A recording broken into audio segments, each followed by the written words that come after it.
பாட்டி, சாப்பாட்டுக்கு எவ்வளவு நேரமா நிக்கிறீங்க? ஆனா 1 மணி நேரம் நிற்போம். இந்த பாட்டி பாத்தீங்கன்னா நம்ம அரகட்டை படம் வாங்கிட்டு இருக்காங்க. காலையில பாட்டில எல்லாம் பொறுக்கி போட்டுட்டு ஒரு 11 மணிக்கு இங்க வந்து நின்று இந்த சாப்பாடை வாங்கிட்டு போவாங்க.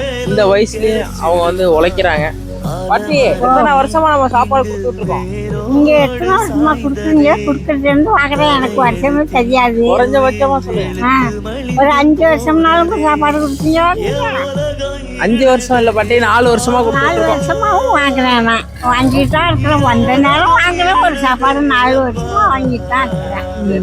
இப்ப நீங்க டெய்லி பாட்டில் எல்லாம் பொறுக்கிட்டு போறீங்க, காலையிலே பாட்டில் பொறுக்குறீங்க, அந்த பிளாஸ்டிக் எல்லாம் பொறுக்குறீங்க, இவ்வளவு தூரம் உழைக்கிறீங்க. உங்களுக்கு வீட்டுல பிள்ளைங்க இந்த வயசுல வந்து வீட்டுல இருக்கணும் நீங்க? இல்ல, கிடையாது. அதனால உழைச்சி சாப்பிடுறேன். உங்க டெய்லி பாப்பேன் பாட்டி இந்த வயசுல தம்பி பொண்ணு ஒண்ணு எடுத்து கல்யாணம் பண்ணி கொடுத்துருக்கிறேன். வளர்த்து வடாதிமங்கலத்துல இருக்கு. நான் ஒரு ஆள் இருக்கிறேன். சாப்பாடு வாங்கியோட சாப்பிட்டுக்குவேன்.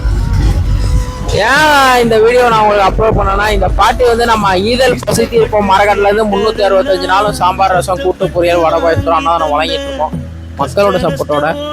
இந்த பாட்டி வந்து இவங்க போறது வர்றது, காலையில பாட்டில் பொறுக்கிறது, அப்புறமா ஒரு 10:30 மணிக்கு இங்க வந்து உட்காந்துட்டு நம்ம சாப்பாடு எப்போ 1 மணிக்கு வரும் அது வரையும் உட்காந்து வாங்கிட்டு இப்படியே போறாங்க.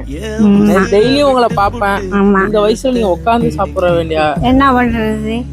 இல்லாதவங்க சமைச்சு தான் சாப்பிடணும். நீங்க வந்து என்னைக்காவது ஃபீல் பண்ணிருக்கீங்களா? என்ன சொல்றீங்க? கவலைப்பட்டிருக்கீங்களா என்னைக்காவது? கவலையும் தான் இருக்கு. ஆள் இல்லாதவங்களுக்கு, மனசு இல்லாதவங்க கவலை தாங்க படணும். என்னத்தை கொடுத்தாலும் கவலை தானாங்க. நம்ம அரகட்டில சாப்பாடு கொடுக்குறப்ப அது உங்களுக்கு எவ்வளவு சப்போர்ட்டா இருக்கு? சப்போர்ட்டா இருக்கு. முக்கியம் ஒரு வேளை சமைக்காம போன இடத்துக்கு ஜாலியா சாப்பிட்டு குஞ்சிடுறேன். திருப்தியா இருக்குல்ல? போதும், ரொம்ப சந்தோஷம். எனக்கு போதும்ப்பா.